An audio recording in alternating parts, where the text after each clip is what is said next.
Doctor Badiul Alam Majumdar, আমি আপনার কাছে আসি।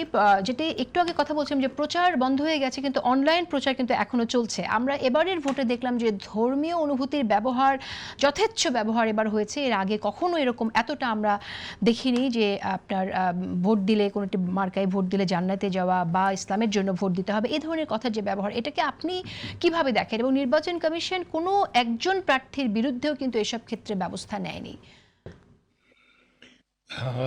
এটা এটা সবাই করছে। কেউ বেশি করছে, কেউ কম করছে। ধর্মের ব্যবহার দুর্ভাগ্যবশত আমাদের দেশে চলে আসছে, এবং এটা বন্ধ হওয়া দরকার। কিন্তু এটা বন্ধ করা সহজ নয়। আমরা কোনটা এই যে ধর্ম নিয়ে সাধারণ আলোচনা, আর কোনটা এই ধর্মের সাথে রাজনীতি যুক্ত করা, এটার বিভাজন করা দুরূহ।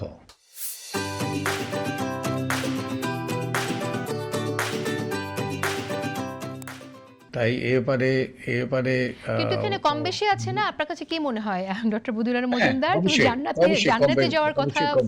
এবং কবরে একটি মার্কা, কোন মার্কায় ভোট দিয়েছে, এই যে বিষয়গুলো হ্যাঁ, এসেছে, সেটা এগুলো যদি এগুলো যখন নির্বাচন এগুলো কমিশন এগুলো একজনের বিরুদ্ধেও যদি ব্যবস্থা নিত বা একজনকেও যদি সতর্ক বার্তাও যদি দিত, তাহলে কি একটু কমতো কিনা?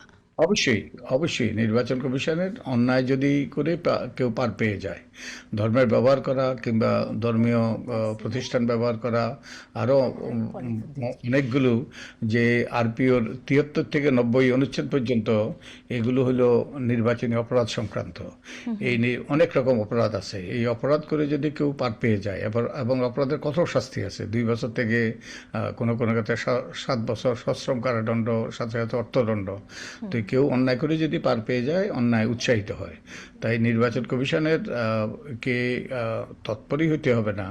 নির্বাচন কমিশনকে যে এবারে দ্রুততার সাথে ব্যবস্থা নিতে হবে এবং শাস্তি দিতে হবে, কঠোর শাস্তি দিতে হবে। তো এখন তো এবং একেবারে শেষ সময়। এখন নির্বাচন কমিশনের ক্ষমতা আছে প্রার্থীদের বাতিল করার। তাও করতে পারে, কিন্তু নির্বাচন কমিশনকে এই যে আমাদের টুলিয়াপা যেটা বলেছেন, এবার তারা শিথিল এবং তাদের সক্ষমতা নিয়ে অনেক রকম প্রশ্ন। তো তো এটা এইগুলো উৎসাহিত করে, এবং এগুলো কোনোভাবেই কাম্য ছিল না এবং কাম্য নয়। জি, জি, এখন তো একেবারেই কাম্য নয়।